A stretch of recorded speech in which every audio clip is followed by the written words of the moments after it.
O Diário do Campus começa agora. Nos últimos dias, tivemos a confirmação de uma nova variante do coronavírus, a Ômicron. E para falarmos sobre este assunto, convidamos o médico infectologista e chefe do Serviço de Infectologia e do Serviço de Controle de Infecções do Hospital São Lucas, da PUC do Rio Grande do Sul, o médico Fabiano Ramos.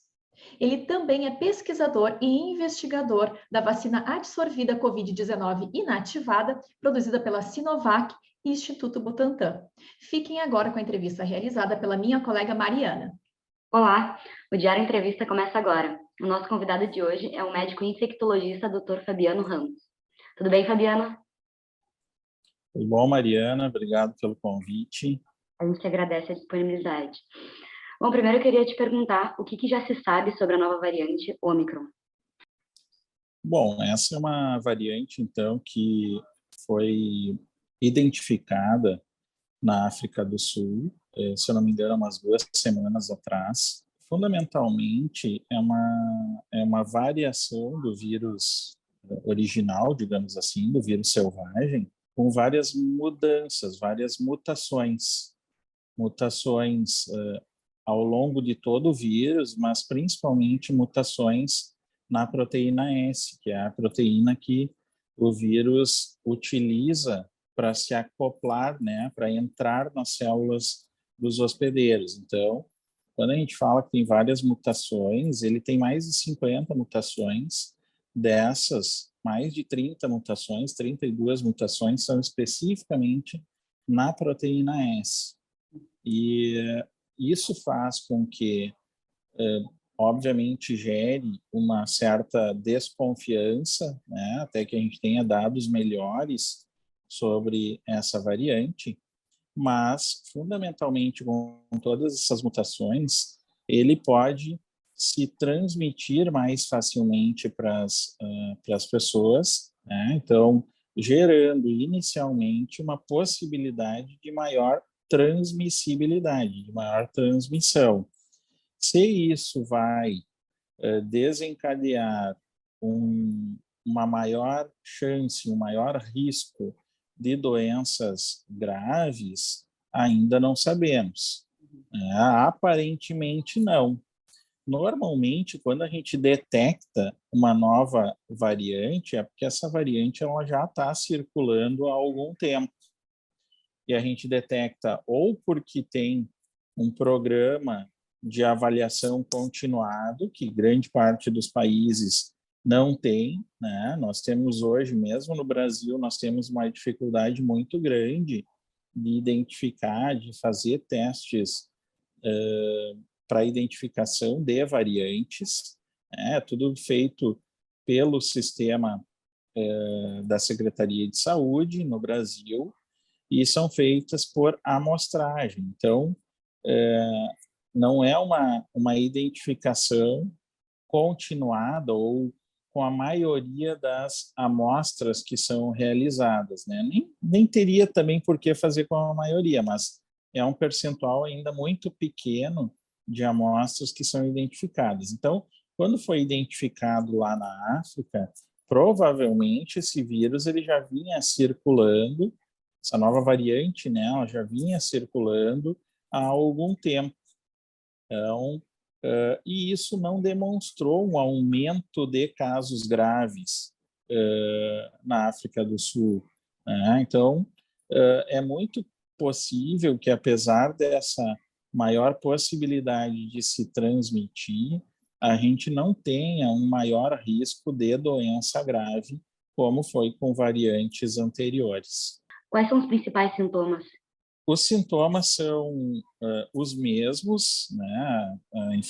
Sintomas respiratórios altos, febre, dor no corpo, com uma pequena variação que já até se demonstrou na variante Delta, que não era tanta a alteração de olfato e paladar, né? A gente tem a alteração de olfato como uma coisa característica, um sintoma característico da Covid-19 desde o início, e parece que essas últimas variantes, pelo menos a Delta e agora a Omicron, eles não geram tanto essa alteração.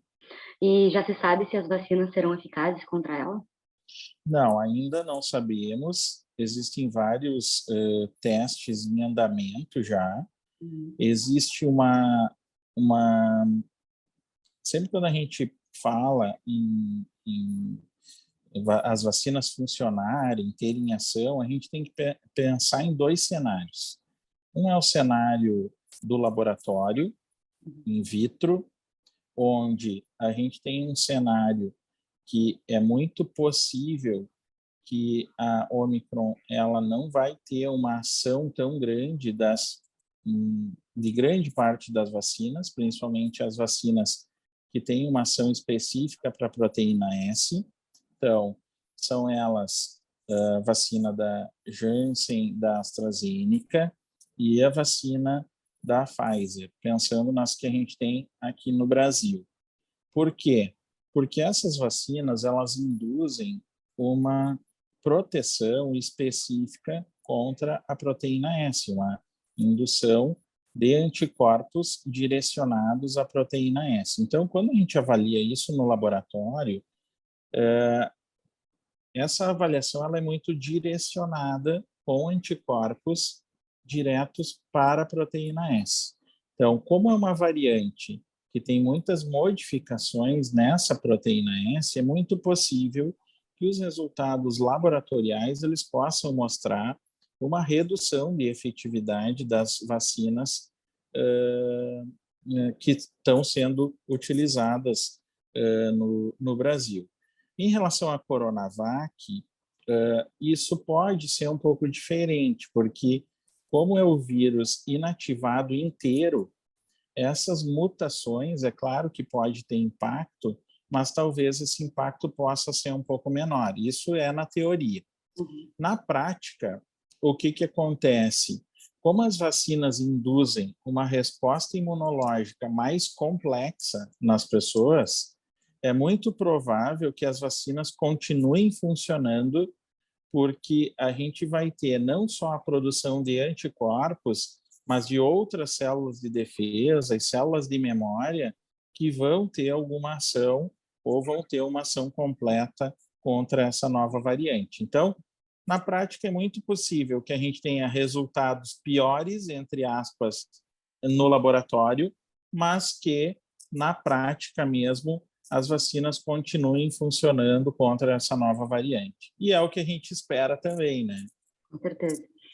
E qual o grau de contágio dela em relação às outras variantes que a gente já conhece? Ela é muito superior?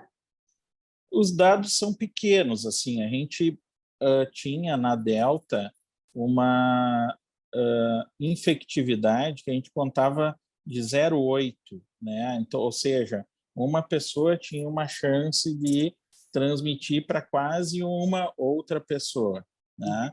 No caso da Omicron, dos dados que se tem até agora, e muitas vezes são dados de simulação matemática, pode chegar a 2,5, ou seja, cada pessoa infectada pode transmitir para 2 outras pessoas e meia, né, essa nova variante.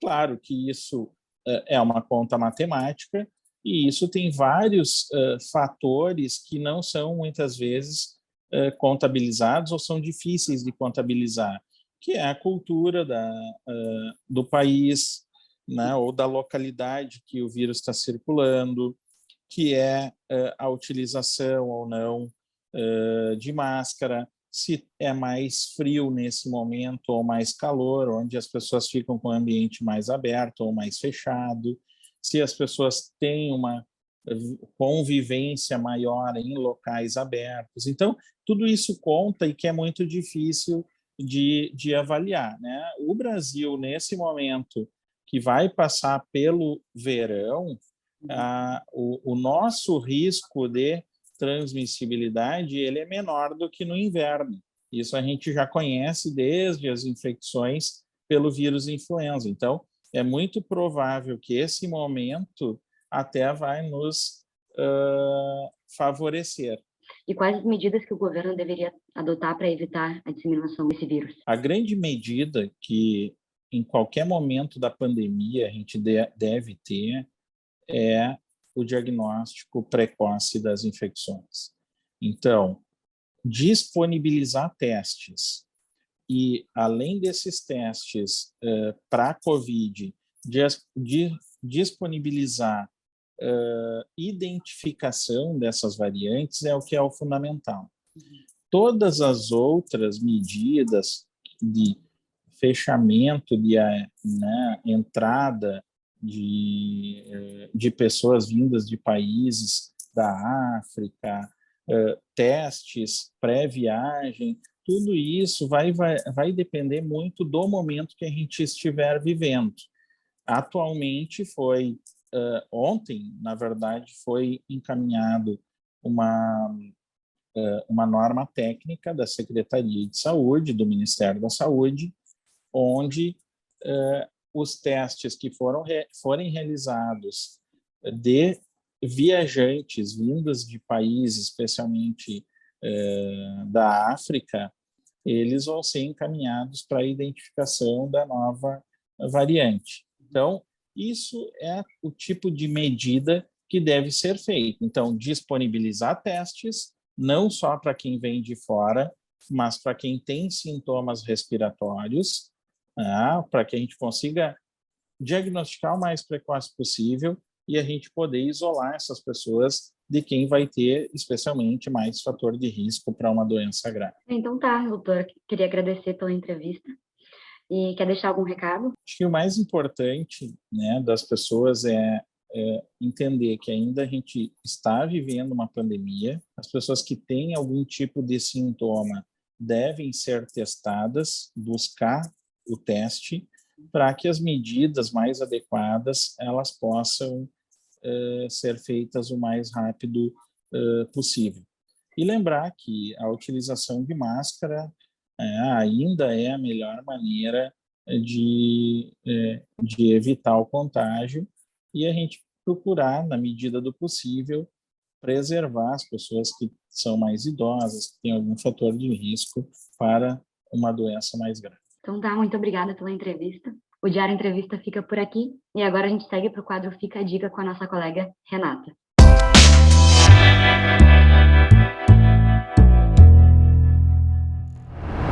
No quadro Fica a Dica, trazemos filmes, séries, livros, apps, cursos e eventos que complementem o tema da entrevista.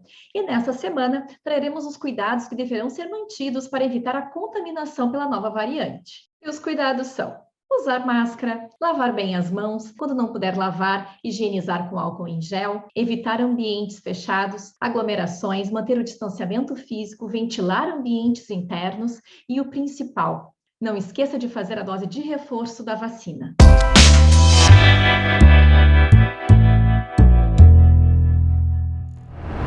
O Diário do Campus fica por aqui, mas vocês podem continuar nos acompanhando pelo Instagram, Twitter e Facebook. Não se esqueça de curtir este vídeo, deixar o seu comentário e se inscrever no nosso canal. Até semana que vem. Tchau!